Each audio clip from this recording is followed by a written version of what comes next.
So, hello everyone, welcome to Four Checks Cast. We are your Four Checks here to bring you everything going on in the world of universes. And we've got a big set of weeks coming ahead. This weekend is Alicante, Spain for the European Regional. Next weekend, I believe, is the OCE Regional. Am I correct on that? Yes. I don't know where that one is. Someone will have to clarify if I Canberra. Canberra. I don't know where Canberra is, but and it's then in Australia somewhere. And then the weekend after that, the three of the four of us, I don't believe Will is, but three of the four of us are going to be at the Canada Regional. Are you going to? No, I don't have that kind of money or time. So it's a lot to pack these three regionals these close together. So I think before we kind of talk about the elements of the regionals, I do kind of want to ask, does this timing bother y'all? Do you think that like they should have been spaced out better? How are you guys feeling about how the regionals are set up in the grand scheme of tournaments this year? I don't have a problem with it.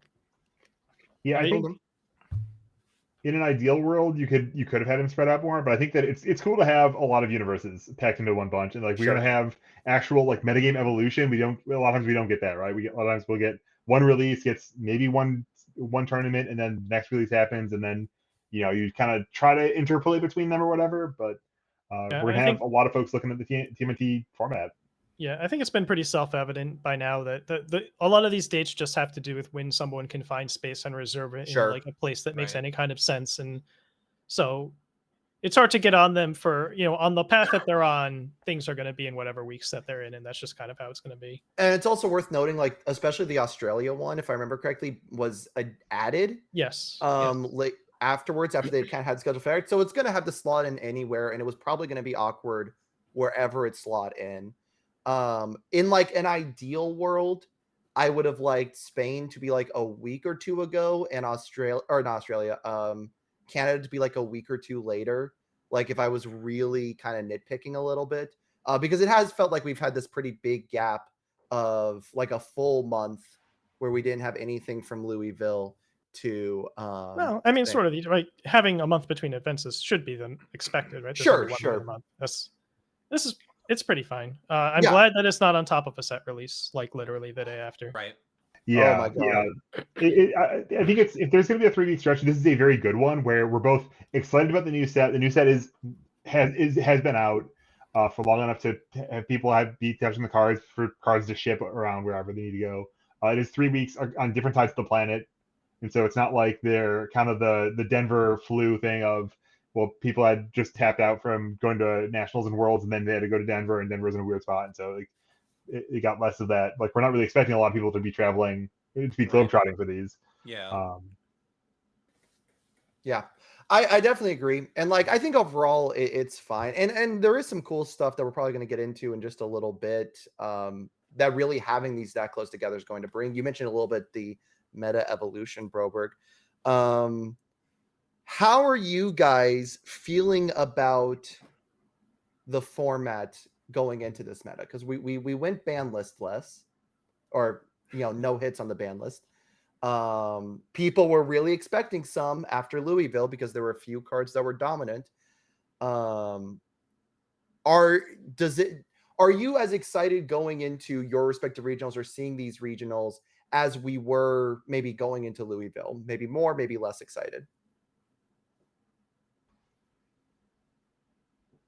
I mean, I think my immediate response is yes, question mark. I'm trying to put myself back in my headspace of Quantum Indecision the week before Louisville.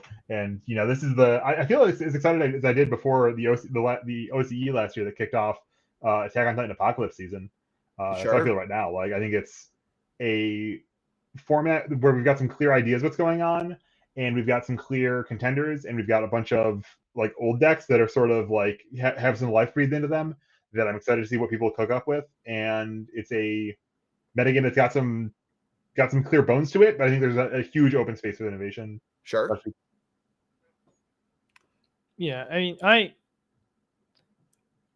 I assume that whatever deck I show up to with Toronto with, I will feel better about that deck than I felt about not before Louisville, right? It was still like kind of unproven, and now like either I'm going to play the knot that has this many more like successful tournaments under its belt, or I'll play something that I feel better about than not. So, as a competitor, and partially because the event is smaller, right? I feel better about my odds of getting some good points here. Yeah. I'm glad that it's an event that can be driven to for myself and Kevin. I'm sure we'll have the venue is probably going to be pretty neat. It's some kind of like a shop cafe type place. Ooh, right. It's Like it's some kind of game store, right? You didn't come with us to the I haven't been there 2K before or something. They hosted a 2K a couple years ago. Yeah, so and the venue looks pretty neat. Nice. Yeah, so for a lot of reasons that maybe aren't like exactly what the meta is, probably. Sure. But that's gonna. We've been to so many events by now that like it's never like, oh man, I'm really excited about this one event. It's like, all right, when's the next one? There's definitely a point where after you've played this game for long enough, you're kind of just riding the ship every time of whatever the next regional is going to be. You're ready for it. I can't think of the last regional where I just said I don't want to be here for a given regional. Will, did you have any thoughts on kind of like where you're feeling about where the format is and everything? I'm excited to see like if some of like people's concerns about Midoriya and things like that hold water with these next few regionals. But considering I'm not going to Toronto, like as a viewer, I don't know if I'll be bored of the meta by the time we get to Toronto or not. Right. Well, I will just have to see, because usually the UK and OC do kind of things a little bit differently. Absolutely. So maybe it'll be completely different by then. Who knows?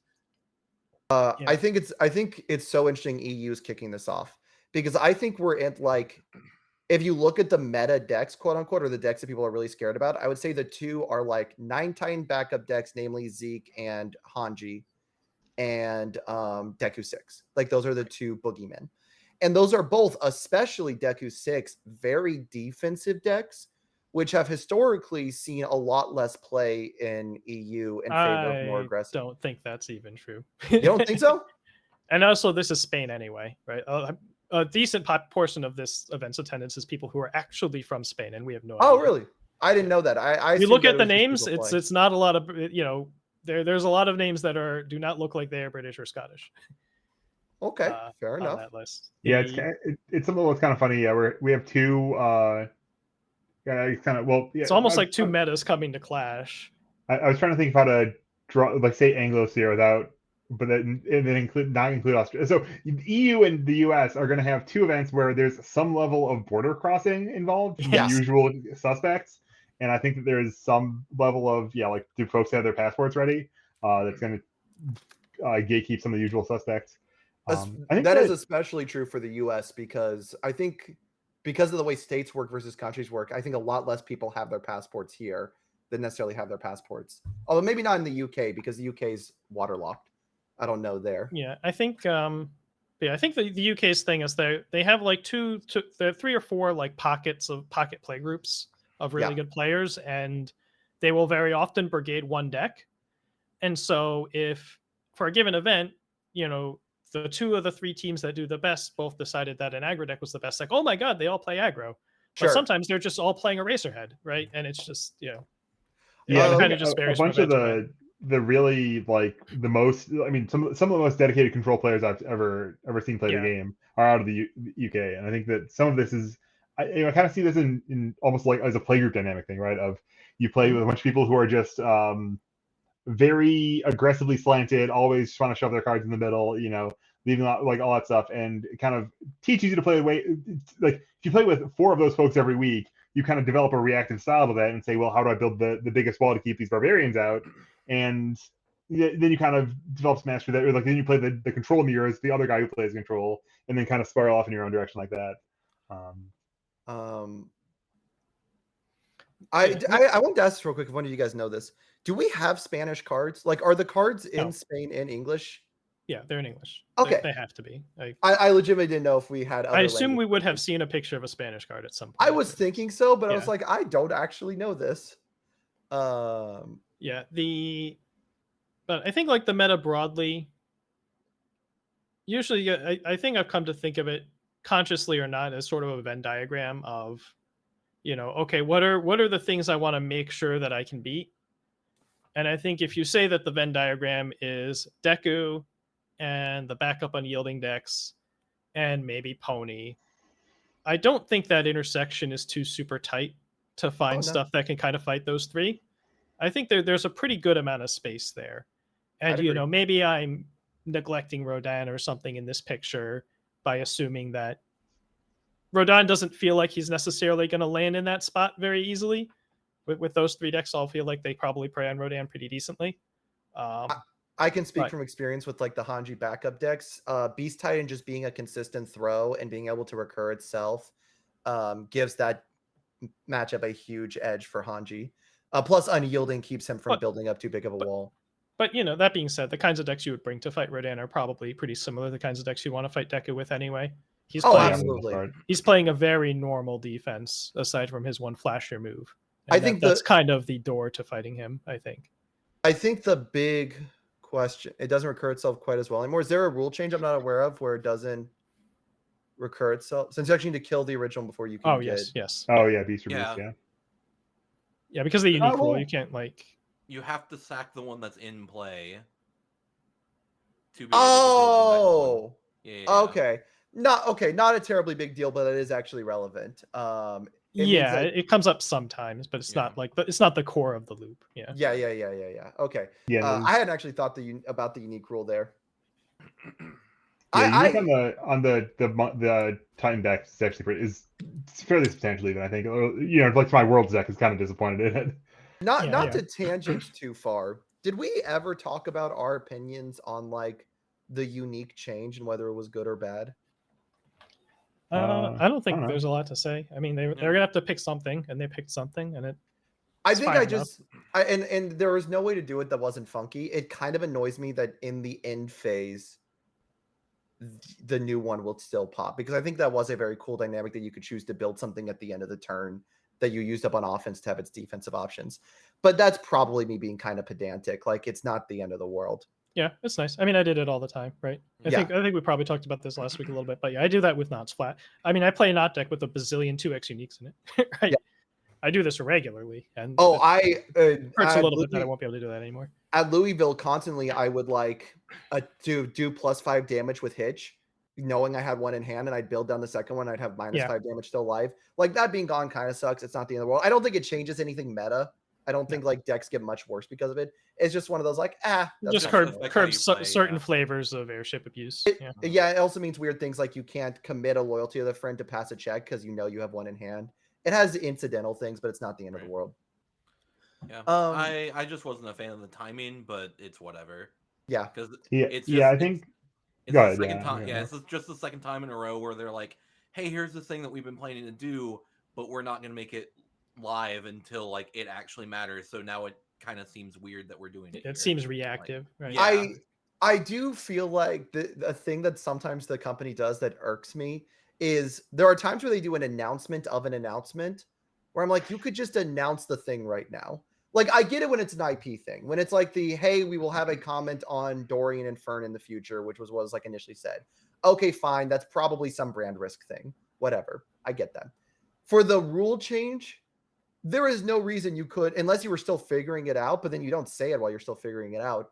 You should have popped that immediately. Been like, hey, this is just the rule change. Sometimes you do know, like, yes, we're going to do something with unique. We want to have one more meeting discussing the 2 options or whatever. I guess even once you've locked it in, I appreciate like kind of the change management perspective of you don't do something for no reason, right? You don't just say, hey, we think this is better, so we're going to kind of push it, like we're going to make everyone learn about this thing because we said so, right? It's a little bit, I'm a little bit nonplussed that if the story of this really is just like they saw they printed equipment heist and were like, well, we need to fix this, so we're going to do a power level adjustment to these cards to nerf this combination via this kind of heavy-handed, like change the way the game is played impact. I'm kind of unhappy with that. But if they think that the game's a lot better because we can't do these, and I think they kind of are. I think you can call them tricks, and I think it's not wrong, right? Of that things you could rationally read kind of understand how to play the game and not realize that this is even an option to crack your uniques and to replace them with ready ones. And especially like when with like Knott's Flask and with some of the unique backups, like replacing them with the fresh one, like that feels somewhat exploitative. Right. And so yeah, intuitively it makes sense that like it's not an option on the table. Sure. But to the extent that it is just like, hey, let's patch our cards by patching the rules, I'd rather they patch the cards by patching the cards rather than patch the rules. I think that this signals to me, and I would believe this, that they're going to keep making cards that have a chance to abuse the unique stuff. Right. This is Equipment is probably far from the last time one of their designers, old or new, was like, it would be really cool if we did this tutor effect for this set card, and I also think there's a little bit of, and we'll probably talk about this a little bit later in the podcast. There's a little bit of like, as Attunement has become the standard, it's like every card can theoretically play with other cards. So potentially problematic combos that we were gatekeeping. You don't think that has anything to do with it, Tim? I think, I do not think a whole lot of that gatekeeping ever happened to begin with. There's like a little bit, but I think situations where some card was kept off symbol XYZ because of interaction and is very, very few and far between, and usually character based. I think which you can still do with Attunement anyway. I felt like it was more, although I'm thinking more in terms of power level than in terms of like feeling like the rules aren't playing. I felt like it was in the MHA era where you were literally locked to one symbol. When you could like throw off symbol stuff in the discard, and there were a million ways to get things from discard in like retro, that felt a little different. That didn't really happen that much either. Were there not decks like Johnny Cage that abused stuff? There like were, but they weren't like prominent. They were niche. Yeah, sure. They were never impressive. I mean, Tim hates Technical Sphere so much; it's probably just memory hold from him. But that was that was like a popular thing, but that was still like not. That was like a way to get around the symbol restrictions, but it wasn't. Mm-hmm. The problem wasn't like, oh my god, these two symbols were never supposed to interact. Like, sure. They just didn't interact by accident, and then somebody fixed the accident. Before we get into the full card topic, I want to transition us back to talking a little bit about the regionals, and kind of, we've talked a little bit about Deku 6 and a little bit of Hanji. Are there cards you guys are expecting to show up that maybe didn't show up in Louisville, now that we have a little more understanding of the meta? Can I plant a flag in the opposite direction? Okay, yeah, please. There's been a lot of noise about all these infinite combos that are in the meta, and I'm going to make a bold prediction that they do nothing. There's going to be no Mechazoids. There's going to be no airship combos. There's going to be airships for sure, I think. Because airship like pick up battle aura release is a very good rate to do very normal fundamental gameplay actions. But I don't think anyone's going to break these cards. I don't think anyone's going to break the game wide open. I will say there will be a single mad scientist doing one of these decks in one of these top cuts, and it won't like dominate any of the events. But I think someone will break a top cut doing something wacky. Do you count something like Hanji having the ability to recur Falling Titan 7 or 8 times just through her mechanisms of gameplay? No, I mean the things that people are citing as like actual infinites, like the true. Okay, yeah. The true, like allure with the scheme that lets you build Mechazoids and Falling Titans. Oh yeah, I think that one's just cute. Like I don't think that's actually like crazy. I think the only deck I could see maybe doing it is Deku 6, but more from the perspective of I think it would be in the deck because I think that deck can already run Falling Titans with a semi-straight face if it builds a little differently. And then you might just incidentally have Mechazoids in the deck. And even then, I am not confident. I just think that deck is powerful enough that it might get away with that as an alternate win condition when your opponent is reset heavy. Because a Deku 6 deck does really struggle when your opponent builds like 3 or 4 resets and stares you in the eyes. So, like, that's no deck I can see maybe. But the other thing about this, the weird thing about all these infinite decks, if your deck can win the game without the infinite, the question kind of becomes, how many of those games did you win with or without the infinite? Hanji actually is an example of this. I resolved Falling Titans as like a loop. I think 1 game, maybe 2, the entire weekend of Louisville. It was always a threat, so people respected it. But it didn't, the infinite part didn't really feel like it mattered in terms of what won the game every single time. So I think there may be one of those decks in there. I don't know how much we're going to see it on camera win games off the loop. Yeah, and I think like Falling Titans as, you know, I'm going to spend resources in my stage to accomplish this game state and progress it to a win with 6 points of damage at a time is a profoundly different conversation than the loops, right? Where I can do this 30 times, I can do this 40 times. I can play one attack for every control check I make in my deck.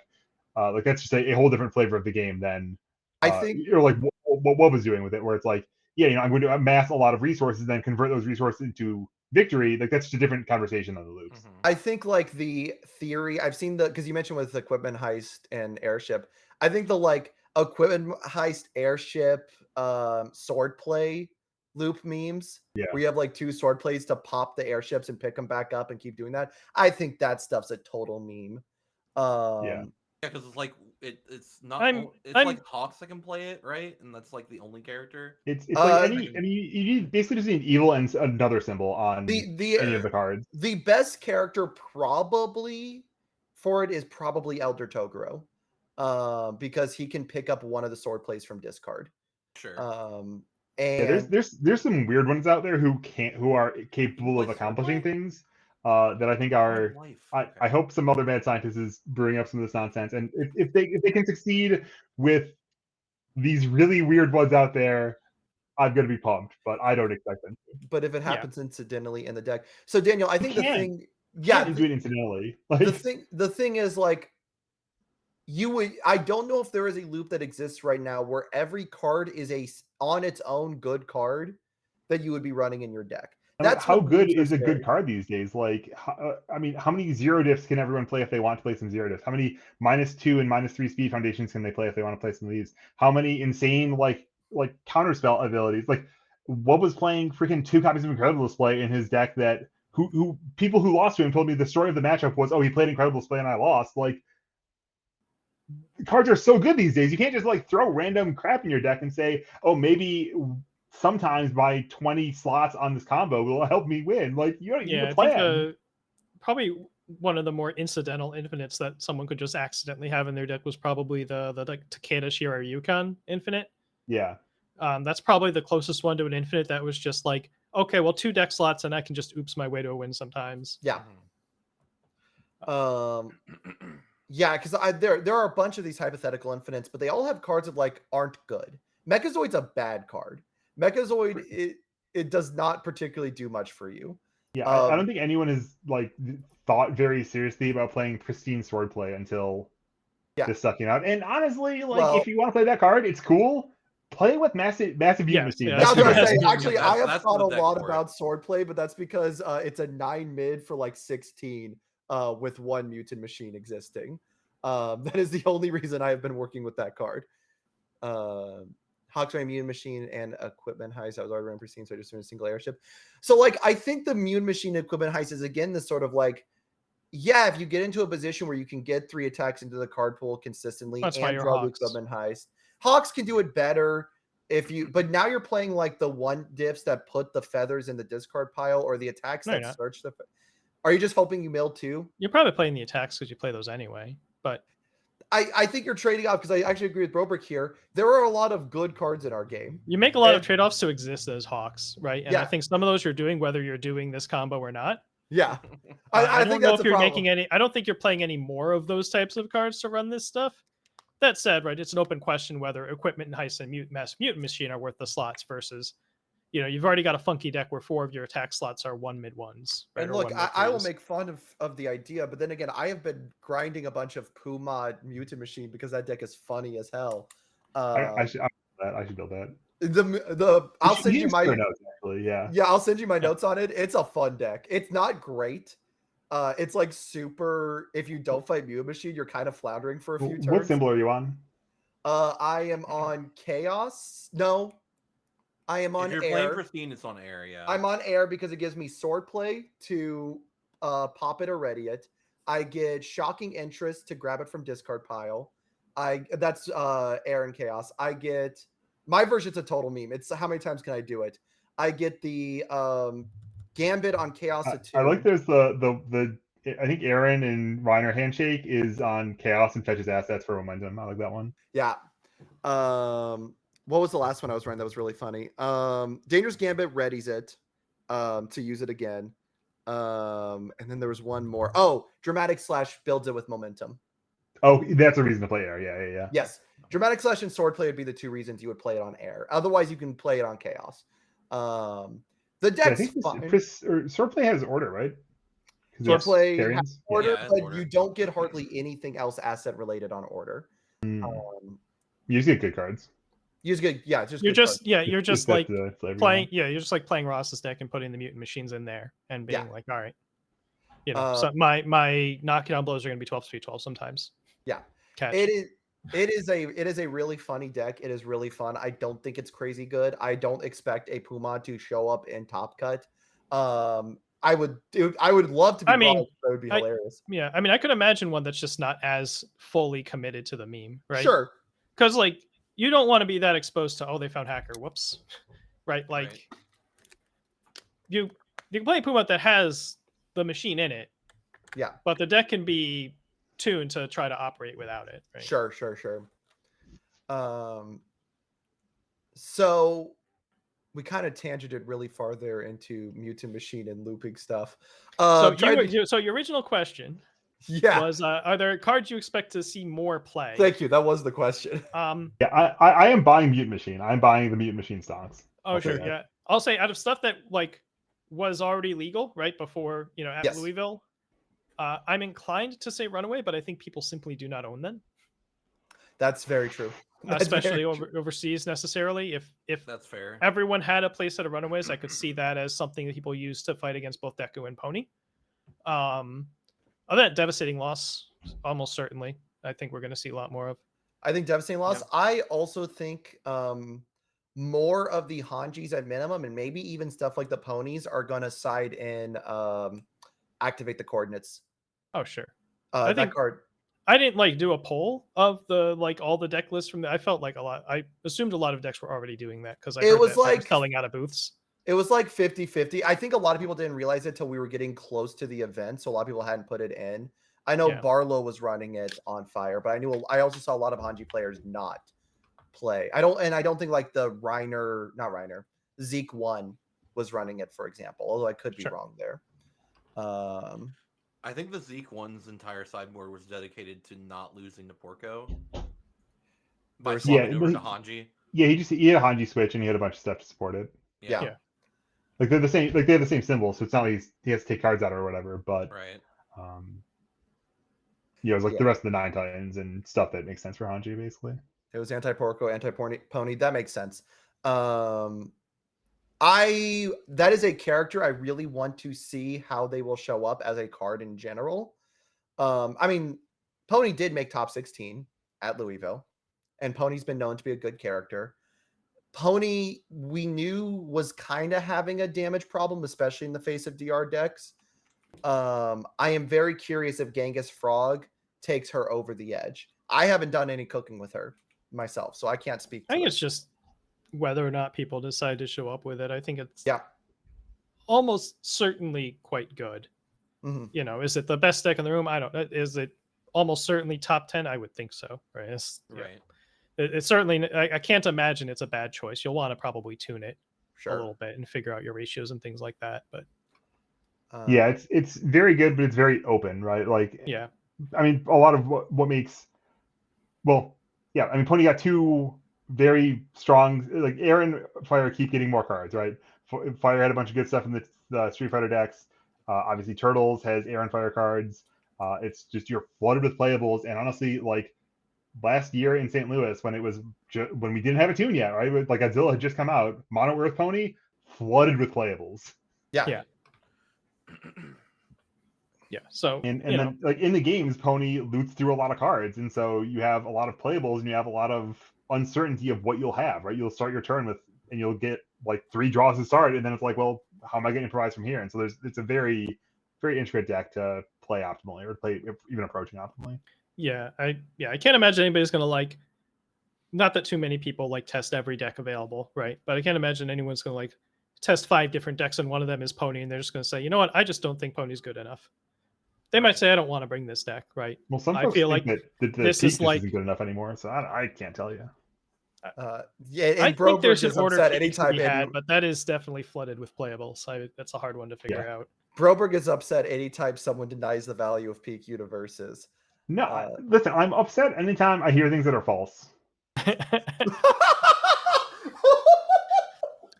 That is a bad trait to have on the internet. It's tough out here, man. Yeah. How are you in David's Discord then? He did leave for a short amount of time. That's true, actually. And I'm saying that as a person. Well, who I left talks all because the of things time. that were true that were said in there, and that was also upsetting. So like, you know, but I don't mind things that aren't like, you know, people's feelings are true, right? I don't like, you tell me how you feel, like that's how you feel, like that's completely Sure. fine. But you know, you can then like justify the way you feel with statements about the world which do not comport with reality, and then that frustrates me. No, I get it. I get it. I do think there is a problem that people will have, and we have it in every card game, in fairness. This is not a universe specific problem, where people go, a deck that like they haven't fine-tuned enough, a deck that they haven't really sat through enough, or a deck that just like they got a few bad games with, or there is not their playstyle, they'll go, this deck sucks, it's bad. Yeah, you know, and honestly, like it could be bad for you. It could be all kinds of stories. All kinds of stories are true about, you know, a game you played and about the game around the game you played. I feel attacked. I have on at least like 3 occasions brought a deck to locals and gotten walled out in the first round by someone not doing anything special, just like playing foundations and blocking, and just been like, nope, I'm going home. Screw this. This deck is, if this deck cannot find a way around someone just like building and blocking and not even reducing speed, this is just not going to work. Now, maybe like a different version of the deck could work, right? But this specific pile, not today.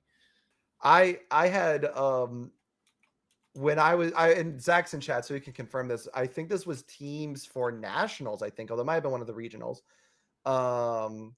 We were playing, he handed me the Recovery Girl deck. And Recovery Girl, I know, is a good character, but my God, I can never play Recovery Girl to save my life. I cannot sit there and play that sort of defense the way that deck plays. Play Hanj. It's a different, no, I promise you, the offense is way more solved in Hanj than Recovery Girl is. Recovery Girl has to think how to kill Recovery Girl makes you like, despite getting everything throw, she kind of makes you venture out of your comfort zone. It's not like you can't just sit under the rock forever and just starfish it out for the entire match. Or you have to walk out somewhere. I've had plenty of times like that. Like I can never play a pony deck at a tournament. I know pony's good. A deck that is not, that's offense is based off of like averages and drawing off the top. And like I have 3 attacks I know don't kill, but I will probably over the course of these attacks find more attacks that will kill. I will never be comfortable playing. I will never call those decks bad because I know they're not, objectively speaking. Man, how do we get Dave Wagner to Toronto with a pony deck? Oh, Very well known for playing those sorts of things. I guess Shield was kind of that, yeah. Him and AJ was the other one that played lots of decks like that. But I do get kind of annoyed when I see people go so just heavily before a tournament, so conclusively say this is bad, this won't be successful, this is a failure. I had people telling me before Louisville, we're like, Hanji's known now, Hanji's bad, don't take Hanji. Like Hanji was just a gimmick and a meme, and I can't figure out one of those. So she's obviously a meme, and so you won't win. I'm like, do you actually understand how the deck works or not? And the answer is usually no to that question. Yeah, and so I feel I'm gonna caveat my peak takes a little bit. Like I hated my peak deck too, and I hated the process of building it. I told a bunch of people like peak is not the deck for me, and I only got to play peak because I got to rip off someone who I trusted to get like 80% of the way there, and then I did a bunch of my own shit to figure out the last little bits of it. And I was not confident in the deck at all, but I was ready to just like sit down and play. And my specifically I wanted to say was that Peak is not an aggro deck. I'm certain of that. If you measure Peak as an aggro deck, she's mid as fuck. Oh yeah, I agree. That's how it is. And her strength is that she's not just an aggro deck. She gets to have some aggro gameplay. If your opponent is the kind of person who loses to an aggro deck, you can be a passable imitation of an aggro deck. But if you try to force her to be one thing, she's not going to be very good at it because that's not her strength. Peak has a real problem where like, if you try to play her as an aggro deck and your opponent has a way to interact with your plan in a way where you don't kill, you are just so far behind. The deck needs to leverage the fact that like these are real costs. I don't care what David Toom says. Popping foundations is a very, very real cost. If you play her recklessly with that, you can and will just get eviscerated. Absolutely. Yeah, I mean, I say peak universes all the time, and it's not. I mean, it's a meme, and it's not just a meme though. Like it's the deck's got a lot of cool stuff going on. You can beat yourself more than a lot of decks. I've started to think more about spiritually proficient UVS because we've used peak UVS to mean so many things, and I know what spiritually proficient UVS is. Well, and like the reason I love peak universes so much is because it is you know, talking about peak universes is an instance of the stuff that's so good about universes that it requires flexibility. That it means it's many things at the same time, right? Like it's a dance of what the hell do I even mean? Like that's great. I love that. So I enjoy myself talking about peak universes as much as I enjoy myself playing a game of peak universes. I will also say I notoriously have a problem, and I'm going to admit this firsthand, of like I am such a results-oriented gamer. It is really hard for me, and I think a lot of players do this. I'm curious to see what will happen after Europe, especially because Spain is like a region where there are a lot of local players you haven't seen play. If something wild will show up or something we expect to top won't, and people are just going to go, this shows that deck's bad. You know, oh, Deku 6 didn't actually top when 5 people were playing him. Deku 6 is bad.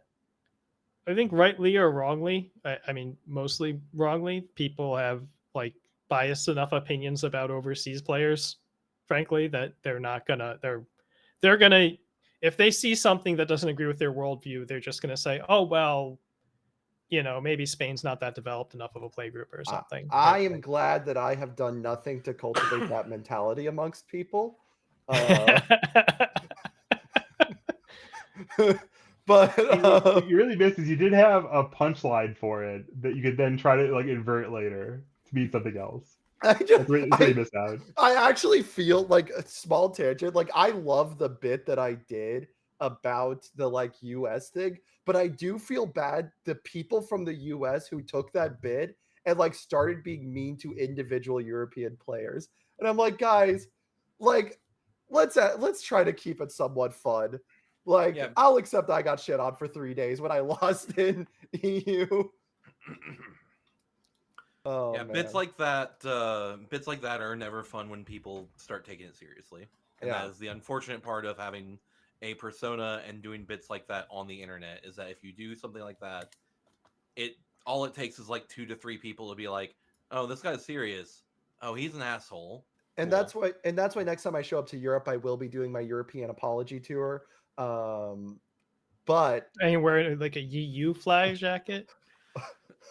Okay, I have unironically show up as Emmanuel Macron. I have unironically, so there is a character in Guilty Gear who wears like a British flag shirt. Oh, okay, yeah, Axel, right? Axel, I think, yeah. I have been this close to figuring out how to do a cosplay for him for one of the NA cosplay contests. All right, so do we have any other like cool cards? Oh, actually, I got one. So let's talk about I don't know the name of the star cap. The throw that is face shield. Yeah. Disoriented toss or whatever. Card. Yeah. Oh yeah. Okay. Actually, like one thing I would love to see from TMNT show up. They have a ton of cool block trick cards. They have an attack that's block trick is Keiko. They have 2 that are basically Keiko's 8 on face. They have the one that's Faith Shield. They have the 2 check that's 2 like 2.5 that are Faith Shield. Yeah, the 2 check that's like better Faith Shield, except for it's a 2 check. If those block tricks show up in like something like Rodon, I am so down.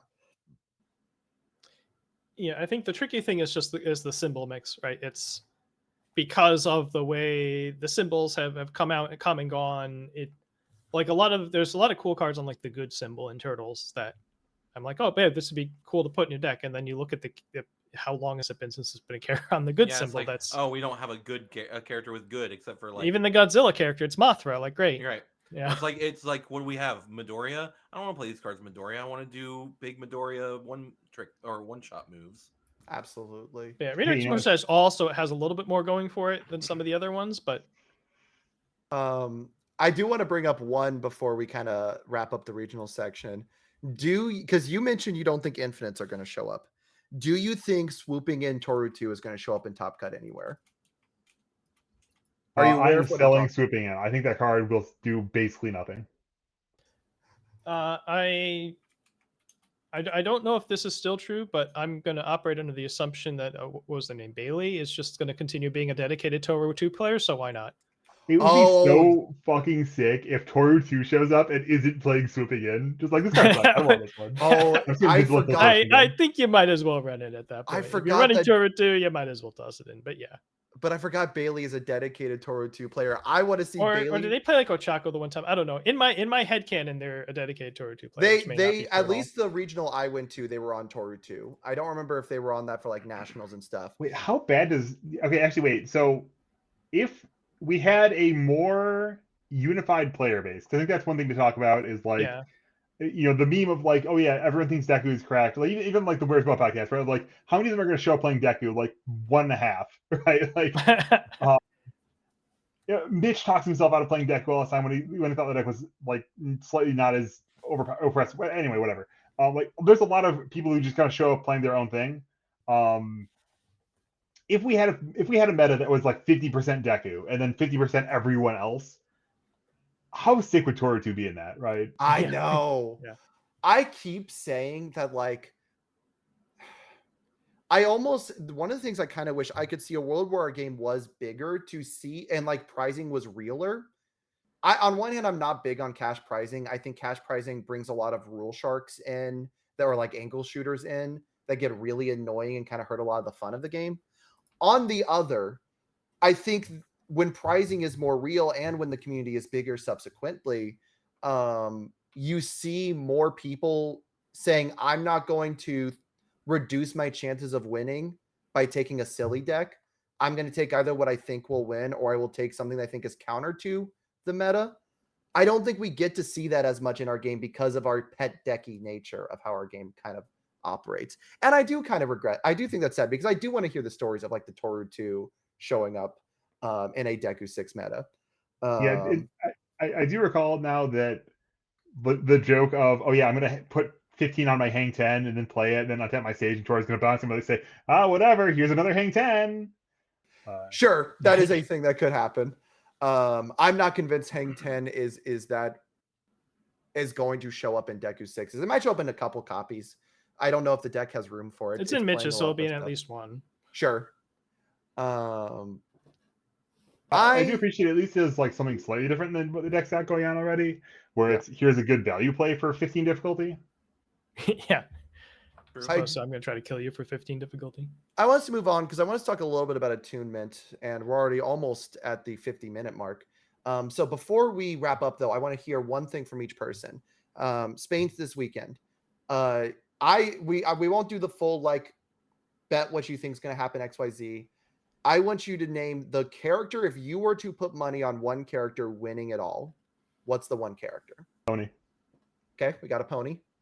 I know what mine is already. I'll say mine. Hanji won. I think Hanji won. I think I'm in for Pone. You know what? Just to be different, I'm going to say Jamie. Sure. Zach in chat read my mind. I know it's Spain and not specifically the EU, but I could see a Godzilla just showing up and just cleaning house, depending on what people bring. Dude, like I've heard a little bit of like Godzilla is bad into the backup decks, but like if the backup deck's strength is minus damage and you play Godzilla with Guardian Angel of Chinatown, like and Earthbreaker especially, like on hit destroy target foundation in the deck that has no freaking foundations in it and draw a card and kill a backup, and it's not that hard to adjust your deck to. I will say I played against a Godzilla at Louisville, and it was one that wasn't necessarily as prepared for a backup deck. It wasn't running any specific hate. Well, there you go.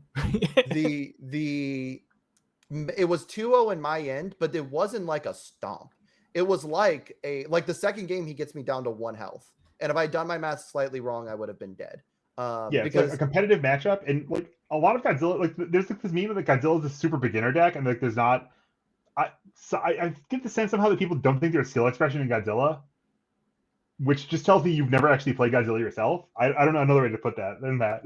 Right. Daniel, to answer your question, I'm not staying up or waking early to watch the regional like for 3 a.m. because I'm already struggling to adapt to my school schedule. I might like we might talk about watching like a restream of it or something like that, but that's a conversation we'll have when we get to it. I don't think any of us have thought ahead to this weekend yet.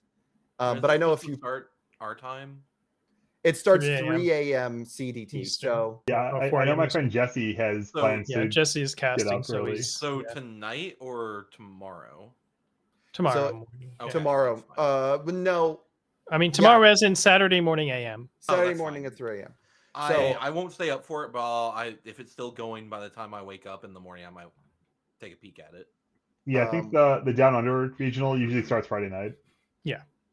Okay.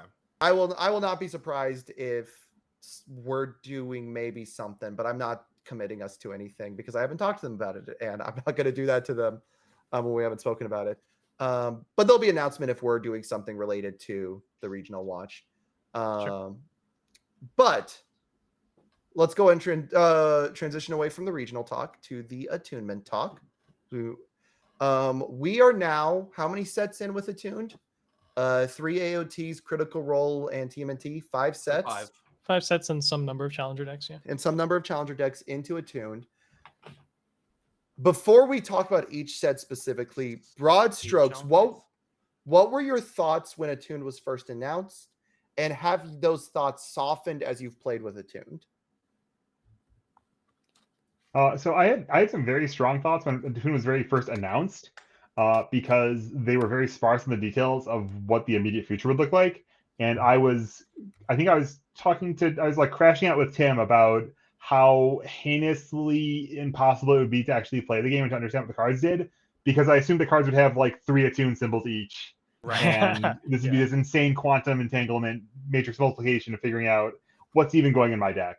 And then it turned out that AOT at least was going to be 2 attunes on the characters and 1 attune on each of the foundations, and the attacks and foundations, everything else in the decks. And I said, wait, okay, that's completely legible. That's actually much better than 3 symbols was in terms of comprehensibility of the game. And I was immediately on board at that point. So like where I went from there has been broadly not moving very much. I think it's good. I like it. Yeah. And I'm nervous increasingly, and I think my nervousnesses are being verified a little bit as we see the return of 12 symbols and kind of what the game is looking like now. Sure. Yeah, I think when it was first brought up at the summit, my basic take was like, I don't think it's worth complicating deck building with this like mixed approach. For at the time they had framed it as sort of a play at symbol identities, which I felt like they could either strive to do better with the symbol system that they had, or B, they could just not care about it as much, and they ended up not really caring about it that much anyway. Each set or IP has sort of symbol themes, but like there's not like a broader play at symbol identity going on to a huge to any greater extent than there already was anyway. Right. So like I had some mixed feelings about it in that front, but in terms of like once they started doing it and once it's live, like if you're gonna do it, right? Sure. I think a mono attuned future is better than the old system that we had, for reasons such as like when it obviously varies format to format, characters care, but like when you have 12 different decks, right? You have 12 different 1 symbol decks is basically what the old system was, and for each symbol there was a best character or maybe 2 best characters, and so your character pool was sort of filtered through, is this one of the top 3 characters on one of its symbols? If not, the character doesn't matter. And with attuned, you can say like, well, there's much more different combinations of symbols depending on how many symbols are in your game and all that. So you can have, if someone's not the best all and fire character, there's only like one other one of them or something, again, depending on what your mix is. And so it's a lot easier to have a reason to play characters based on, hey, I can play this combination of cards. The trade-off of that is that if you're someone that just wants to play character X and there's a meaningful, there isn't always like a real decision to have between the 3 symbols, but sometimes there was, and you'd be like, oh man, I got that decision taken away. But the flip side is if you really want to play character X, it's more likely that you can justify playing them from like a competitive, there's something they can do that other characters can't standpoint. Will? The way I started with it is I absolutely hated Attune when it got shown off because Yeah. I was not a fan of the let's just full send it. Like personally, I think it would have been I would have liked it a lot more if we'd been eased into it a little bit. Nowadays, and now with where we are, I still am not a big fan of all or nothing, like all attune or whatever. I like Hex a lot. I like having the decision making process for running ultra rares or something like that, something like with more powerful cards. But that's also because I like having those decision processes in deck building, and I like having limits and challenging myself to figure out how that can work within those limits. I understand it's not for everyone; it's whatever. But I do think that they should make a decision on it sooner than later. It's either we go all attuned, we go no attuned, or we have some kind of good mix, like Hex or whatever it is, as long as they make a decision on it. I think the thing I really hated the most about Attune, and it's still my biggest problem with Attune, but I understand that it's not. It's basically nothing burger because the company doesn't even care about it. Is that I really like Draft the way it used to be with 3 symbols personally. Maybe and as far as balancing characters goes, like I understand that that's been an issue since even MHA1, possibly before that. But I really enjoy the thought process that goes through deck building with making a character happen and then choosing symbols based around that character. And not having to worry about the chain, but still being able to figure out like, oh, I'm a fire evil character. I take this fire card. I can take this evil card. It all works. But that's also because I'm a big Magic drafter, and those types of decisions are a thing in Magic. Mm-hmm. And I don't know. I don't necessarily like the modified draft, but if we're not ever modified draft has a lot of holes for sure. Yeah. Oh yeah. But like if we're just gonna ship it that our limited format's sealed, it doesn't really matter, right? Like Yeah, I would love if we had a draft that was playable. And I read an interesting article the other day that I want to share with the team later. So maybe we'll do something in the future about that. Yeah, that's it's good.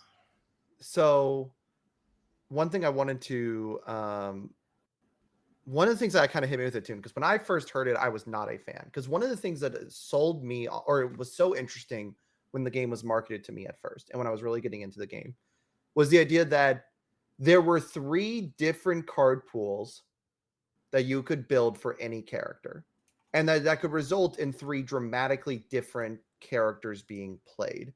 Now, this didn't always play out as much as people hyped it up to be, but there were times where that mattered. I think one of the best examples I can think of was the pre-AOT Rodan Godzilla world, where like Void, Air, and All played fairly heavily differently from one another, all playing this like way more aggressive mid-happy package, and even did that into AOT 1, and I don't remember if it did it into 2 or not. Void was your more classic control, and like Air used a bunch of like stringing attacks with like double jab pummel and charges, stuff like that. I always thought that was really a cool premise. I think as we've gotten into where like 5 attune sets exist, I have seen less of that. I talked about this a little bit last week. My Hanji 1 deck, if I transitioned it into life, would change maybe 6 cards. And those 6 cards would matter. That's because you're thinking about changing symbols and not changing decks. Well, that's true, but what I mean is like in an Attune world with a similar card pool, you could still have some Rodans deciding to go with the mid package and some Rodans deciding to go with something else. Hunch happens to be a very narrow character. Sure. Right. And that is, and if all those cards had life and fire because they were Hunch support or something, then they all have an infinity to wit for most of them, right? So, it wouldn't necessarily be any different in a non-Attune world. You might happen to have to make sacrifices because of the way the symbols align those particular cards, but there'd be cards that Hunch can't play at all that they would be able to play, that would be okay. Well, this is the reason I always run Hanzo in this symbol or something like that. Sure, that's absolutely true, and like that is part of the reason I've softened on it. Is I don't think I have seen yet decks become the hey, thank you, Tamron Cardwell, for a raid of 16 people over to us. Thanks, Tam. Thank you Hey, so folks, much. we're talking about Attune. Yeah, so for those who just came in, we are I bang on my drum all day. We are talking about Attuned right now and kind of how it's affected the game. So what I was saying before I got distracted by that was I think like I have softened on it because I've seen still a lot of deck versatility come out. It hasn't had the issue I was worried about where every deck would be the best 40 card pile yet. Yeah, I mean, you could probably come up with like 4 distinct models of peak decks alone. Yeah. Yeah, like there has been like it's been kind of interesting how I think like to give credit to the Doomers, right? I think that Death has been kind of the best symbol for a while, and it's been like one of the best performing and one of the best attunes to have, and kind of is characterized by having a kind of dense core of like I'm with you is better than a lot of cards in the game, and it's like an unfairly good card in a lot of ways. Mhm. Yet the death decks are pretty varied. The death decks play pretty interesting games. There's a lot of diversity out of them, and there's a lot of everything else in the format too. Like death isn't so much head and shoulders of everything else that you're embarrassed if you're not playing death. I also think I actually like that you brought up I'm with you because something really beautiful I think happened at the was St. Louis the regional it's Atlanta, the regional you won with. Yeah. One of like the moments where Attune shined for me and really started to shift my perspective was when I saw your deck playing the same casino deck I have seen a bunch of death decks running, and it had Aaron's Trial in it. Yes. And I was like, this gets to have the same principles that a bunch of other death casino decks are doing, but because of this different symbol, it gets a quick, unique edge to it. And that's insanely cool. And I think that's what really shifted my perspective on Attune was watching that deck in action. Yeah, I do think if they're going to support all 12 symbols for whatever unfortunate reason, you probably want characters to have 3.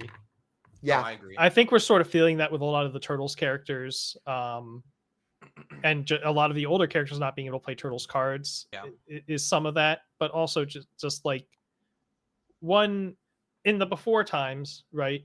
Any given deck you tried to build had access to a quarter of the card pool. And if it's 2 symbols on a character and they're using all 12 symbols, then each character has access to 1/6 of the card pool. Now the card pool is bigger, but you get more moments of frustration of like, man, I can't find a deck for this card or that sort of thing. I wanted to bring up a question that Daniel mentioned in the chat. So Daniel asked, do you think Attuned is easier to balance from a pure design standpoint than having all 3 symbol cards? I disagree. I don't think so. I think if anything, it gets harder from the perspective of specific card interactions. Now I don't know.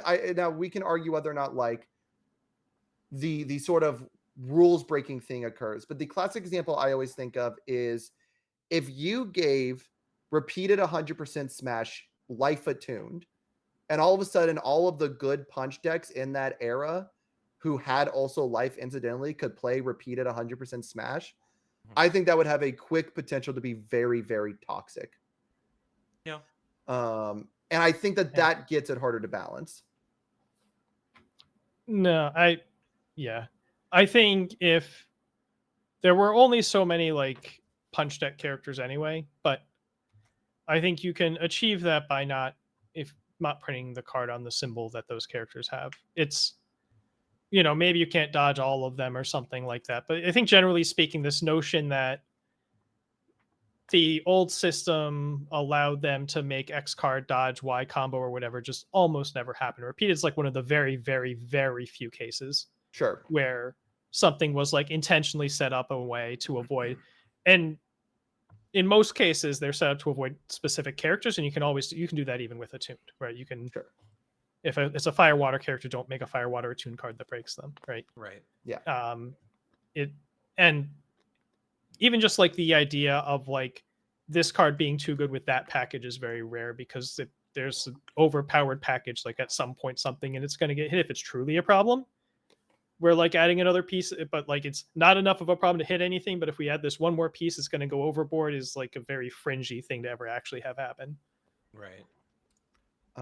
Yeah, I think that my opinion on like balance in Attune is that what you get with Attune is you get a much more legible game, a much more predictable game that actually has pieces that you can kind of wrap your head around and see and in relation to one another in a way that triple symbol is just like you get this weird knotty highly connected graph with a lot of edges and a lot of just things that aren't easily yeah if you want to just think about like, well, what cards will I have access to in my all deck, you have to like have memorized what symbols are on every relevant every character that has interesting cards in their kit, or you use UVS Ultra, right? Whereas like at some point in an all attuned world, if you think like, well, what cards does my all water deck have access to, you have some idea in your mind of like what cards are you commonly see in all decks and what cards you commonly see in water decks, and you can sort of piece it together in a way. Do you guys, so one I wanted to touch on, or two things I want to touch on before we, because we're hitting kind of our hour pretty soon, but I want to hit on two big things. The infinity symbol grew with AOT1. Do you think this is a symptom of Attuned, or do you think it's unrelated? I think it's 100% that AOT was taking some big swings on a bunch of stuff, and specifically the 4-check attacks, and they didn't want to make 600 4-check attacks on enough to like see them into everything.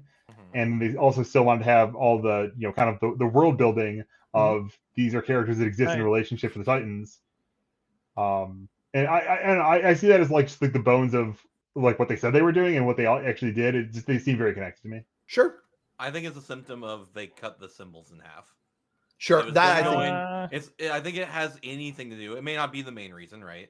Like I think it has anything to do with them going, okay, let's allow everyone access to these cards no matter what. But I think it's a case by case basis. Sure. I think somewhat to be toxic, right? I think probably more than we wish it was true, or more than like we feel like we should entertain it being true. A lot of Titan stuff had infinity because they were like Eldrazi. Sure. Right. I think that there's they follow the same incentives as Eldrazi, right? Like you put a 50 drop in your set, and it's like, well, it might be for similar design reasons, right? Right. But I think like there's a very clear mapping that happened. Oh there. Yeah. But in other cases, like Moment of Normalcy is infinity because of Attuned. Because the idea of printing a different Moment of Normalcy for every symbol was insane. Absolutely. And in an Attuned world. Yeah. But then you have other cards like Crawl to the Wall or something where it's just like, man, we don't want to spend this many deck slots giving everyone a bad 0 div. Right. Sorry, finish your thought. Yeah, and so I think it's just, I think the design team has become more open to using the infinity symbol, and there are some cases where Attuned has pushed that, and there are other cases where they've chosen to do it for other reasons. Sure. I think chat mentions it right here, and it's kind of what you're saying, Tim. I agree with that. Like the AOT1 infinity cards felt Eldrazi, felt like it was thematic, felt it was we should always make sure these Titans can show up and be a threat. They can invade anywhere type mindset. When you look at like 2 and 3, especially 3, I look at like Moment of Normalcy and Filled with Doubt as like we think it's problematic if we print these for specific symbols because we feel like we need to print equivalents for other symbols. And that's really hard to do with Attuned because you can't print 4 of these across the 12 symbols and know they never overlap. If you print any number of these, you are printing duplicate cards. I also felt that way with Filled with Doubt. I don't know about Airship as much. Airship's a card that I thought was kind of weird, had infinity, to be honest. Yeah, it feels like you could have air-tuned Airship and felt totally fine. Similarly, like Unyielding could have had Death Attuned, but my God, would people have thrown a fit if that card had Death Attuned? Well, I think Unyielding they wanted to make sure that people could shut down the 3-hour finals of the world. I 100% think that was and they want to make sure every deck has access to it, kind of thing. I think they looked at it and went, Deadlock's not doing enough. We need another way to deal with big walls existing. Here's a way to deal with big walls existing. Do I think it went too far? That's a conversation for another day. But I definitely think that was a mechanical choice. The final point I wanted to really address on, we have seen Attune really handled in two ways. AOT and TMNT did the same thing. All of our cards have attuned, every single one. URs, SRs, everything's attuned, and we have 2 simple characters. Critical Role is where things got really interesting, in my opinion, where all of the commons, uncommons, and rares, with a few exceptions, namely the reprints, had attuned, and then the URs and SRs were not attuned. Were three or sometimes 4 symbol cards. Which one do you guys think is better for design to kind of focus on? Because I know my opinion, but I want to hear y'all's first. Oh, Will, sell me on this is a good idea. Oh, sure, I'd love to. Yes, Will. Oh, Will. What do you mean by? I mean, I gave my whole thing about it. Is like it's a personal bias, but like I like having the challenge of trying to make these cards work, on like finding ways to make these cards like exist. I guess in my deck. And you get kind of the extra dimensionality, right? You get the Water Godzilla versus the Fire Godzilla, or the Chaos Godzilla versus I enjoy that personally, and I kind of that's not for everyone. That's kind of my standpoint. It's kind of the best of both worlds of what I was saying with like having different symbols feel different, while still getting to use Attune as our main way of design. Like they have really focused in design space of URs and SRs being your build around, your big power cards, and that your attacks that are more utility and things like that are more likely, not always, but more likely to be in the common, uncommon, and rare slot. And I think having your build around, these are the cards you would love to see in your deck, being 3 symbols, allows every symbol to feel unique while still allowing your foundations that have versatile applications and things like that to be attuned, be usable anywhere where you have that symbol, and you get a lot of flexibility there. I think Hex is my favorite attuned design by a mile. I think that's a good way of putting what I was trying to say. I've had a couple cases where someone's like gone in the comments of a YouTube video and asked how to build decks for this game, and I dread answering it. It is so bad to try to explain to someone how to deck build in this game. And this kind of makes me think of things like reversal or character stacking or some things like that, where like, or symbol chaining, where like, yes, for the people that are really into the game, it adds another dimension or angle, but like, is it really worth having to cringe and dread having to explain to someone how to build decks in this game? Right. It's almost the same as symbol chaining, where it was just like this explanation that you really never wanted to deal with. Yeah. There's an extra layer of, now when I pick my character, if I pick a symbol, because here there are 4 cards in the format that care about this that I might run. Like, sure, but I would rather just tell people that deck building works like it works in every other card game. It is almost kind of annoying now, since we have some that have multi-attuned symbols. Now we have some with 2 or 3 attuned symbols. Yeah, you can't even none with 3, as far as I know. You can't even. Yeah, we have 2. You can't even go, if they have 1 symbol, it's attuned. It can go anywhere it fits. If it has more than 1 symbol, it's not attuned, and you must play on that symbol. You gotta have circle symbols and square symbols. You have to go and look to see if it's a circle or a square. If it's a square, I am waiting for the day they print something with an attuned triangle. No, triangle would be funny. But I'm waiting for the day where they do an attuned and a non-attuned symbol on one card. Because they could theoretically have a square and a circle on one card. That's what I was. That's the kind of space I was crashing out about but then they announced it with no details. Yeah, that's fair. I could absolutely see that being an annoyance. That being said, though, like, and this is me, I guess, playing a little devil's advocate for that. If that were the world we got, instead of the different, like, those being separate things, if like every card was like 3 symbols and one of them was attuned, you could just argue that those are just kind of like multicolor cards if you want to talk to someone who knows anything about Magic. Well, I would love multicolor cards. Right. I would love actually. My biggest thought on Attune is that it's not enough. It's not enough depth. It's too. It fits in too small of a box, and it's a different box than the one we had. But you know what we don't have in this game? We don't like. You can't imagine creating Phyrexian Obliterator in UFS, right? It's nonsense. Like that's a quadruple black card, and what that means in Magic does not translate to universes in any dimension. The closest thing I could even think of for that would be a mono symbol card without Attuned. That's the closest. Like I guess you could say that this card, like a triangle, like is greedy and it forces you to play on death, and you aren't allowed to play any attunes that aren't on death or something. You could maybe do that. That's just a circle death symbol. I was just gonna joke and say that triangle would be anti, meaning everyone gets to play it but the symbol. If you're death attuned, this is banned from your deck. Yeah. This card is racist. But I think that's if my choices are 2 symbols, 1 attune, or 3 symbols, 1 attune with like 9 symbols to a set versus 6 symbols, and like the rares and the rare classic symbols or not. And I had to like contemplate this and like put down my thoughts on a spreadsheet or something to try to balance out the equities. I do think I think the way I understand what Tim was saying is kind of when we have mechanics, do they pay rent? Are they worth explaining to people? Right. Or is it kind of here for this because there's a cost to making changes and we don't want to bear that cost right now? And would it be worth it to spend that money we're paying rent on that, explain that ability in some other dimension of the game and have it be off that way if we did that? I also want to speak to something that Mitchell said in the chat. Mitchell was mentioned that he was building with his son, and his son was able to pick up with hands-on building relatively easy. And I think that is totally fair. And I think it is not necessarily hard to explain attuned if you are sitting across from someone and you are like, this thing is square. That means if your character has this symbol, you can play it no matter what. This is a circle symbol. That means you have to be playing that as your primary symbol. I think most people are competent enough to pick that up.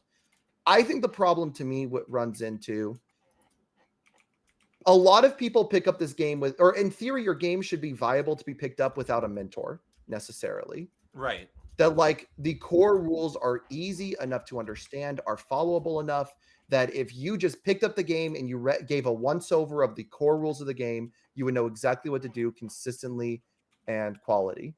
I don't think your average person will be let me rephrase that. I think a lot of people who pick up this game and don't have someone explain to them will play attuned and non-attuned incorrectly. And I think that is a potential problem. This game will I don't even know if they put deck building rules in their like challenger decks. Which they should if they don't. But that's it's just, they have to like go. I mean, that's how you end up with comments on YouTube. How do I build decks in this game? Because you have to like find it on the internet somewhere somehow. This game will never be viable to be picked up without a mentor. I don't actually agree with that. Like when I say a mentor, I think you need a friend at least, like who doesn't necessarily have to know the game, but I think you at least have to have 2 people. I think it's a lot harder to learn on your own with no one else. Because when I'm thinking a mentor, I'm thinking of a person who sits down with you for like an hour and explains it to you. So like Yu-Gi-Oh is the #1 comparison for me here. Yu-Gi-Oh is a nearly impenetrable game without a person who dedicated sits down and explains to you how cards work. That game's cards just are imparsible otherwise. I don't think our game is that bad.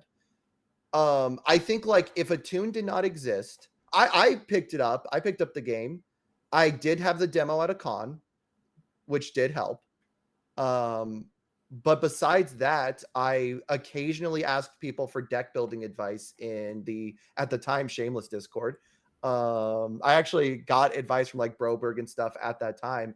And then besides that, I kind of figured it out on my own, and I felt that that was semi-reasonable. I often feel like something always missing or playing wrong.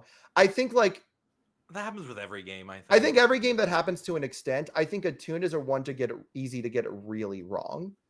That's where my I do think if we're talking about the new player experience, like the Challenger series goes a long way, right? And if there was, if I imagine like myself trying to play, if I wanted to play Yu-Gi-Oh, I guess I watched too much. I spent too much time on YouTube in the first place. But my first thought was like, go watch some people play some games on YouTube. and they would talk about a bunch of cards. They would play some games, and some cards would be important, and I would try to figure out how to look up the cards somehow to actually read the text and then match them to what I see happening on the screen. Right. And that could help figure it out, I guess. And I think that there's somewhat a paucity of good content as far as like I could imagine if we had a whole scene of people playing challenger matches on YouTube, that could go a long way to help people level up that way. But then there's the whole extra dimension of like Universe is the kind of the card game player's card game in the first place.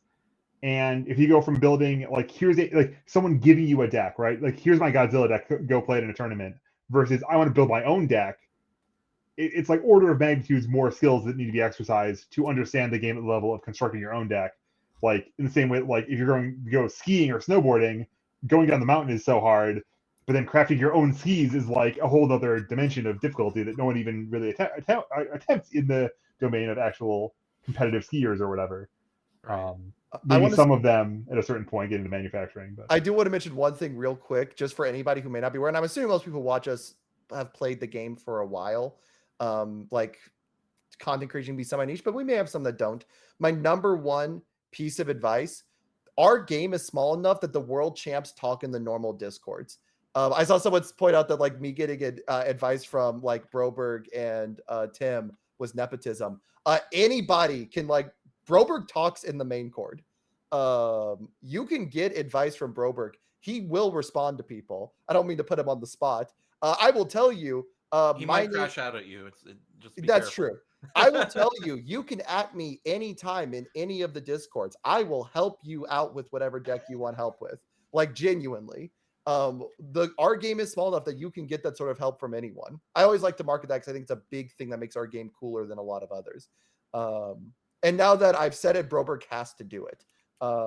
He is contractually. If you DM me, I'll ignore you. Post it in a public channel and get someone else to help you too. And then if they're saying something interesting, or if you post a cool deck, someone posted what someone posted I really liked. They had oh shoot, what did they do? Wasn't it the Jiro deck that was trying to still make airship work that you responded to, or is that a different day? No, it was. I think it was Jiro 2, but I think they weren't airshipping. Oh yeah, they were playing. I think they still were playing Young and Free to unfreeze unseal the stuff they seal with Jiro. Yeah, I was delighted. That was cool. That's sick. Yeah, I think they were also trying to do silly things with airship on the side still, but yeah, the other things were really cool. But so what Broberg is saying is if you post a deck and he doesn't respond to it, it means your deck's not interesting enough. Correct. Come back with better ideas. No, hey, that's advice right there. Yeah, I mean, sometimes it's hard to know where to start when you're looking at a deck, or like someone just like posts a link, and no, not much for it. Just like, hey, can I get help with this deck? It helps if you post like here's the things I really like and that I'm trying to do with this deck and I'm trying to focus on, because if you just like say, here's my list, what do you think? Like that's almost asking like, I might as well just send you what I would do if I was building that character from scratch, and say, okay, change these 53 cards. Well, it's not helpful. That's, so, having some like direction or specific questions and not just like, oh, just look at this list, or like, oh, here's, I'm just going to go through one card at a time. What about this card? Okay. What about this card? Okay. What about this card? Like, yeah, no, I be positioned in a way that it is easy to give help. I do agree with that. Like, and it's, when you are asking for advice, and we're kind of tangenting pretty far away from our original point, but when you are asking for advice, give your clear goals with the deck and like what you are willing and not willing to do with it. Like, I see someone kind of mentioning here that like someone will talk about wanting to play Mikey, and people's advice will be like, hey, you probably shouldn't play Mikey if you don't have this UR. Like, make it clear, like, I am playing Michelangelo. I want to figure out the best way to do this. These are my resources. What is the best way I can do this? And like, you'll be more likely to get actual help in that regard.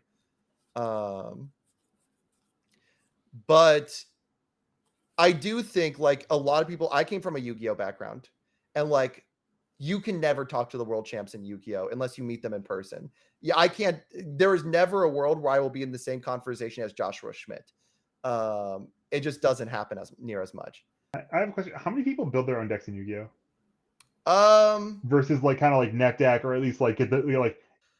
Is it 50 so there are cards? two answers Like to 45 or 50? There are kind of two answers to this question. The answer is there's a lot more net decking in Yu-Gi-Oh than in Universes. And even when you're not net decking, you're often, if you're playing like a rogue deck, there are like discords dedicated to specific archetypes. So like in an our game equivalent, it would be like there is a peak discord. You are here to talk about peak and how to build peak. And you'll see that a lot more. So I will definitely say in that regard that like there is a lot more original deck building in our game than in a lot of others. A lot of it's because it's also smaller. People, there's less optimism. The information cascade doesn't build up as hard. Yeah. You in Yu-Gi-Oh, you will know very quickly if you pay attention to the circles. This is the best deck. These are the 34 of the 40 cards that are probably necessary in this deck. There are about 6 slots that you might have some flexibility in. And you'll see some originality in how those 6 slots go. And I will be fair, sometimes those 6 slots made the difference between who top 8 and who doesn't. But the 34 will look very similar. Whereas in our game, way more often, if like one of my favorite top cuts to look at is St. Louis Younger Toguro meta. Because St. Louis Younger Toguro meta had 3. You mean Vegas? Vegas. Yeah. I apologize. Yeah. Vegas Younger Toguro meta. It had 3 Younger Toguro meta. It was 3 Younger Toguros in Top Cut, and they all 3 had like wildly different deck philosophies. Like one was an all Fury package. George's, I think, was the coolest one, was using like the deadlock effect on what's the Botan's 2-check? He had 1x Aura Strike, yeah. I love that he put Aura Strike in that deck. That deck was so cool. And he had like a ton of other cards that were going with it. One of them was on all, which made it a completely different deck than the 2 death versions. I think that like that was a good example how like our game has such original deck building right now. And that kind of brings us back to like Attuned. I do not think Attuned has done the thing that I'm scared of, which is homogenized deck building. When I look at let's look at the Zeke 1 versus the Hanji list that were in top 8 in Louisville. Those decks both had a ton of originality in them, even though they were on the same 2 symbols and playing largely the same game plan, to the point where the Zeke would side into Hanji. But the nature of those decks still allowed for a ton of creative and original deck building design. And I think that's really great. Yeah, and like if we want to talk about like what's Attune doing to the format, right? Like let's talk about the finalists. That was literally a mirror match of 2 different symbols playing such profoundly different decks. It still blows my mind of how different those 2 War Chief decks were. Peak Universes, man. I don't know what else to call it. I think Louisville was such a good sign for where our game is, like, and where Attuned has not hurt the game as people thought it might. I think the new player experience is fair, and I'm glad we've talked about it. I think on a deck building level, Attuned has made deck building more interesting, not less interesting, as a whole. I mean, my not deck does not exist without Attune, right? The entire motivation for that deck comes from the attunement system. Yes. Sure. Right. It's I want to play these cards together. How do I do that? And instead of just being like, well, I want to play an Earth deck, here's the 2 best options. It's like, well, if I want to play these 2 cards, then I only have 3 options to begin with, and which one do I like the best, right?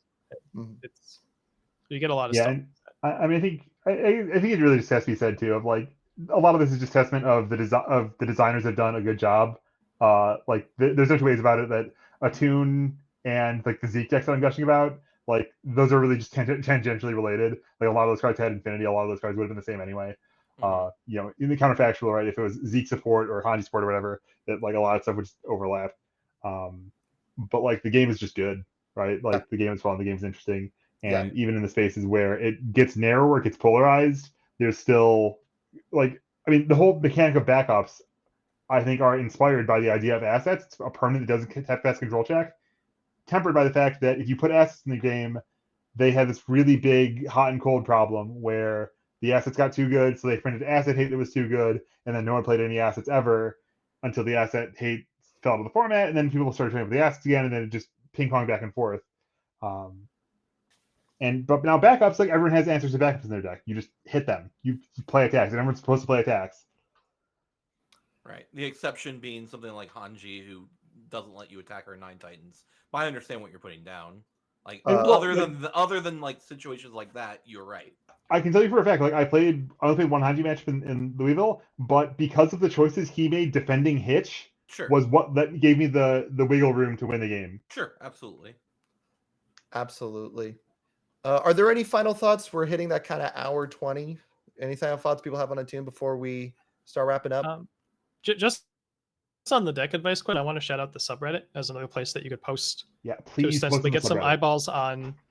You know, those posts have a little bit more permanence. The channel gets kind of flooded by content creators sometimes, but generally speaking, people get reply. I don't even like actually post a reply on there that often, but I know a lot of people do. Yeah, it's also a lot easier to keep a thing from getting buried. If you DM me a link to your deck list on UVS Ultra, I will ignore you. If you give me a link to the subreddit submission of your deck list, I will go check it out. And I will find it. That's a promise. Open offer. Don't get it. Does this mean I have to start submitting on the subreddit first before I ask you for advice on my deck? Have you ever asked me for advice? I think I did once. No, he has a team now. They test more than we do. I got advice from Kevin Broberg and Tim Keefe. I don't remember asking them anything, but I got advice from them.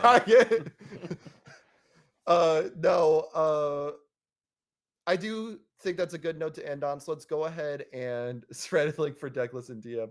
Let's go ahead and start wrapping up. First, I want to shout out any subs that we get as we do at the end of stream.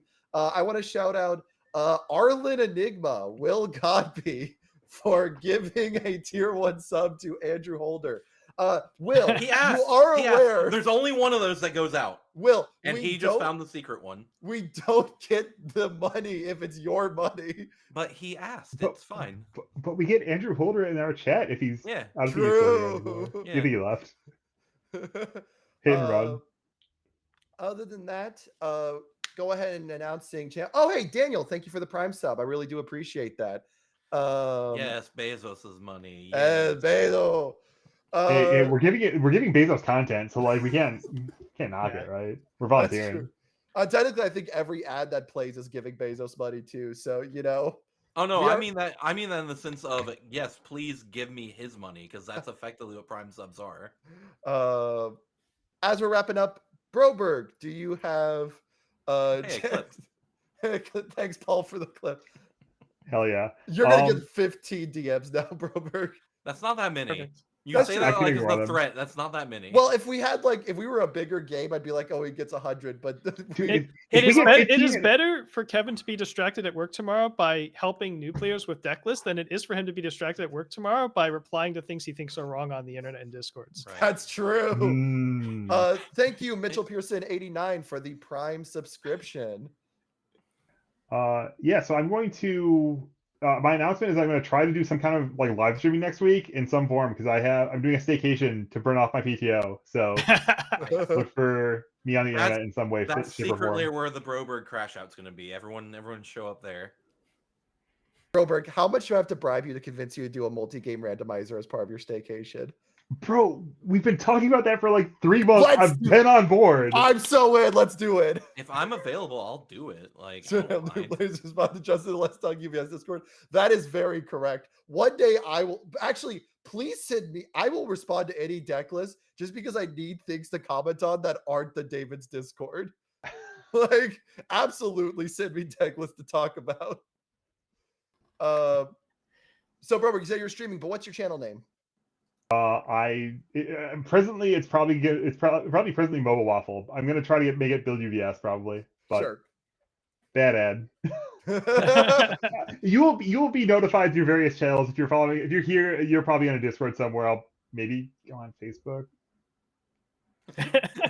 Robert, I'll mark it up for you, buddy. Tone in his voice. I guess I'll go to Discord. Mobile Waffle, Facebook. Not Moogle Waffle. Mobile Waffle. One thing you'll learn about Broberg is every single place he talks on, he has a completely different like name. He has a different name on YouTube I than think on if you Twitch. like follow me right now, it'll work somehow. Even if I change my name later, but whatever. Tim, what do you got for us? Yeah, what do you have? Yeah, so I do not have a different name everywhere except for Twitter. Satonis on YouTube, Cetonis. My next video is going to be my official from UVS Games Turtles box opening. What I like to do is I like to pick a card in each pack to talk about that I think is like cool or neat or interesting. A little bit more than just like ripping packs and putting them in front of the camera. My most recent video is a how to play for the Trails TCG, which is going to be very small but is very cool.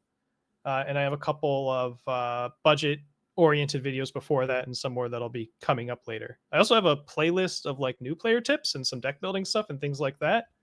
It's just a few videos. Some of them have some like older examples in them, but I'll post that link in chat here. And then eventually there'll be a playlist of budget videos once there's more than 2 of them. I will be having a personal channel by next week because I'll believe it when I see it. That's true. No, that's 100%. I'm not even going to argue. So I will be starting next Wednesday doing weekly Riftbound Wednesdays with Tam. I assume you all know who Tam is. Tam Cardwell, if you don't. And I'm wanting to co-stream that. And since that's not really a thing related to the group, I'm going to make my own account, Double Mulligan, for it. You'll see announcements in the Discord when it exists. Just stream your Expedition 33 gameplay to your new channel.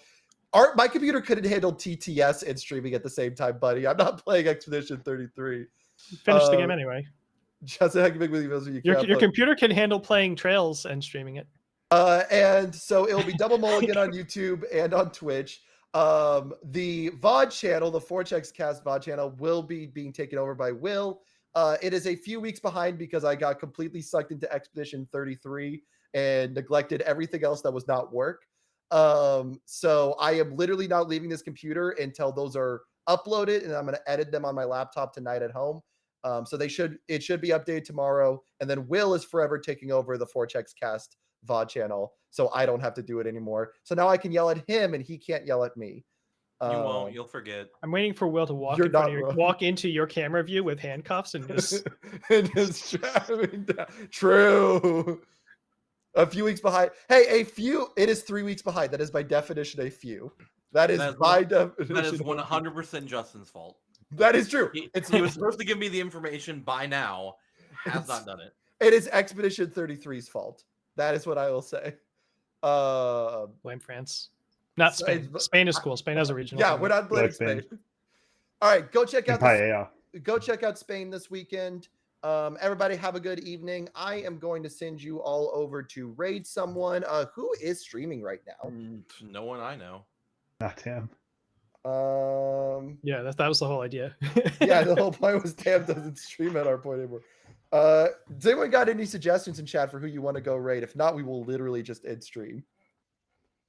We can raid like Moist Critical for all I care. Like, yeah, none of my particularly interesting follows are not that my follows are uninteresting, but nobody I'd want to raid. Yeah, with our 17 people. It's all good. Oh, yeah. I've only one apparently. I apparently only have one followed channel that's actually live right now, which is ESA Marathon rerunning God of War, New Game Plus. So yeah. Here, I will send you all to go raid because I watch Coney a lot on YouTube, so I'm literally just gonna send you guys to raid him because 17 will mean a lot for 1.6K views. So, who's Coney? He's a gaming YouTuber. Video game YouTuber. Also a Smash commentator. Have a good day, y'all. Oh, we could have rated Prime Video Sports with the NFL game. And then I am going to